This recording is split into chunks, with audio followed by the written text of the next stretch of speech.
वो कौन सी ऐसी कंडीशंस होती हैं जिसमें आपके लिए ज़रूरी है कि आप गायनेकोलॉजिस्ट से कंसल्ट कीजिए।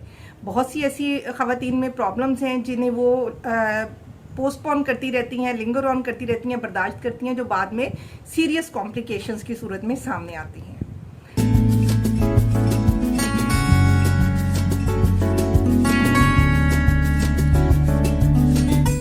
अस्सलामुअलैकुम जी, this is doctor Samina Taufiq from health with doctor Samina Taufiq YouTube channel.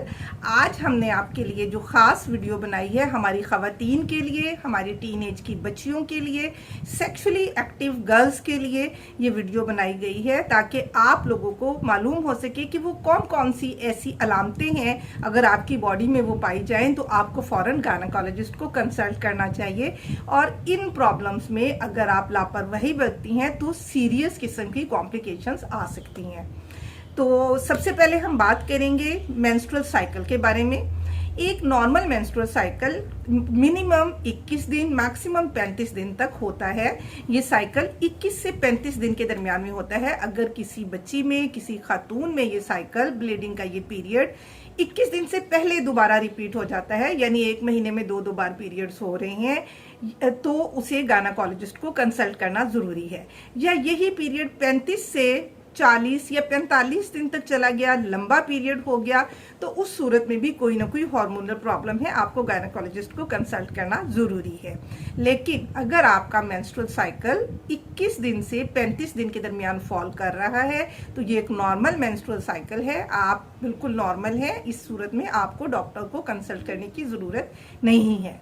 दूसरी बात कि ये जो मेंस्ट्रुअल साइकिल है इसमें ब्लीडिंग पीरियड कितना होना चाहिए। 2 दिन से लेकर 7 दिन तक ये पीरियड होता है। लाइक ब्लीडिंग का पीरियड कम से कम 2 दिन, ज़्यादा से ज़्यादा 7 दिन। लेकिन अगर यही पीरियड किसी भी बच्ची में, किसी भी खातून में 2 से 7 दिन के दरमियान में जो है, यानी 2 दिन से कम हो जाए, स्कैंटी पीरियड्स हो जाएं, सिर्फ एक दिन हल्का सा दाग लग रहा है, तो भी आपको गायनेकोलॉजिस्ट को कंसल्ट करने की ज़रूरत है। और अगर ये ब्लीडिंग का पीरियड 7 दिन से ज़्यादा हो गया, यानी 7 दिन के बाद भी ब्लीडिंग हो रही है, हैवी ब्लीडिंग हो रही है, ब्लीडिंग के साथ क्लॉट्स या खून के लोथड़े आ रहे हैं, तो उस सूरत में गायनेकोलॉजिस्ट से कंसल्ट करना बहुत ज़रूरी है। माहवारी के दौरान हल्का फुल्का पेट के निचले हिस्से में दर्द होना नॉर्मल समझा जाता है। इसके लिए आपको किसी मेडिसिन या डॉक्टर की कंसल्टेशन की ज़रूरत नहीं है। लेकिन अगर यही दर्द इतना ज़्यादा हो जाता है कि आप अपनी रूटीन का जो काम है वो नहीं कर सकती, या आप अपना ऑफिस वर्क भी आपका डिस्टर्ब होता है, या कुछ ख़वातीन में बहुत ज़्यादा मतली, इवन कि वो बेहोशी की कैफियत से भी गुजरती हैं, अगर ऐसी कोई कैफियत आती है तो फिर आपको गायनेकोलॉजिस्ट को चेक कराने की ज़रूरत है।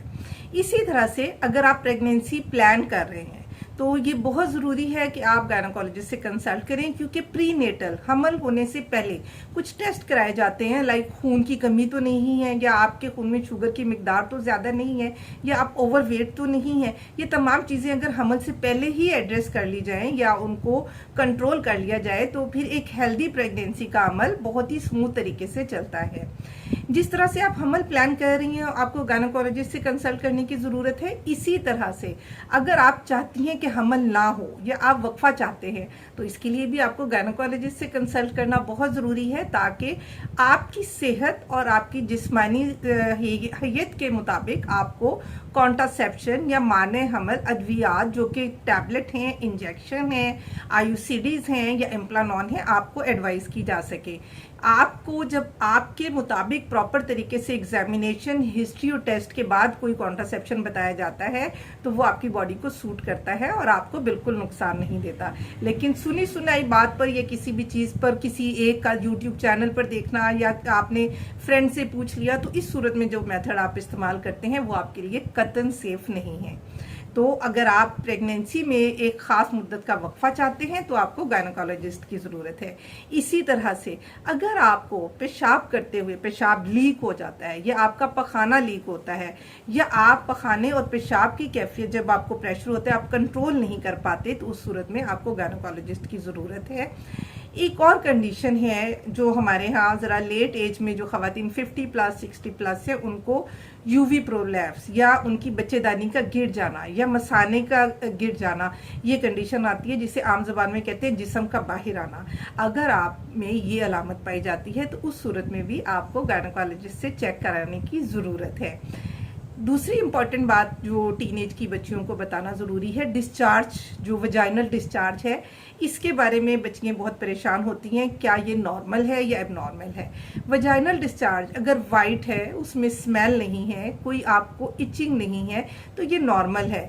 ये वजाइना एक सेल्फ क्लीनिंग बर्थ कैनाल है और ये अपने आप को साफ रखती है, ग्लैंड्स की सेक्रीशन है और इससे वजाइना की सफाई का काम होता है। ये सेक्रीशन एक खास लिमिट तक नॉर्मल है और वाइट कलर में है तो नॉर्मल है। लेकिन यही वजाइनल डिस्चार्ज अगर इतना ज़्यादा हो गया कि आप अनकंफर्टेबल हैं उसके साथ या आपको पेंटी लाइनर यूज़ करने पड़ रहे हैं, तो आपको ज़रूरी है कि आप चेकअप कराएं। इसके साथ साथ अगर इस वजाइनल डिस्चार्ज से आपको स्मेल, फाउल स्मेली है या आपको खारिश होती है, रैशेस बन जाते हैं या इसका कलर येलो, ग्रीन या रस्टी है, तो उस सूरत में भी ये इन्फेक्शन है। तो इन्फेक्शन की ज़रूरत में आपको गायनोकोलॉजिस्ट से चेक कराना बहुत ज़रूरी है। ये चंद एक कॉमन मसाइल थे जिनके बारे में मैंने ज़रूरी समझा कि मैं आपको बता दूं कि इन मसाइल की सूरत में आप गायनोकोलॉजिस्ट से ज़रूर कांटेक्ट कीजिए ताकि आपका टाइमली ट्रीटमेंट हो सके। और साइक्लिकली ब्रेस्ट टेंडरनेस, महीने के महीने माहवारी से 1-2 दिन पहले ब्रेस्ट में जो थोड़ा बहुत हल्का फुल्का दर्द होता है या टेंडरनेस होती है, ये नॉर्मल है। लेकिन अगर यही दर्द पूरा महीना रहती है या आपको निपल से डिस्चार्ज महसूस होता है या आपको ब्रेस्ट में कोई गिल्टी महसूस होती है, तो उस सूरत में भी गायनोकोलॉजिस्ट को चेक कराना बहुत ज़रूरी है। लास्ट में मैं एक बहुत ज़रूरी बात करना चाहूँगी, जो हमारी 21 years plus sexually active girls हैं वो ख़ास तौर पे इस बात को सुने कि साल के साल आपको पैप स्मीयर ज़रूर कराना है। पैप स्मीयर एक बहुत छोटा सा टेस्ट है लेकिन इसके रिजल्ट्स बहुत अच्छे हैं। इसकी वजह से आप सर्वाइकल कैंसर से बच सकते हैं। सर्वाइकल कैंसर अगर टाइमली डायग्नोज हो जाए तो इसका ट्रीटमेंट बहुत अच्छा है, प्रोग्नोसिस बहुत अच्छा है। लेकिन अगर यही लेट डायग्नोज होता है तो उस सूरत में इतना अच्छा प्रोग्नोसिस नहीं है। तो 21 प्लस सेक्सुअली एक्टिव फीमेल्स के लिए ज़रूरी है कि साल के साल वो अपना पैप स्मीयर गायनोकोलॉजिस्ट से ज़रूर कराएं। अपना बहुत ख्याल रखिएगा। फी अमानुल्लाह।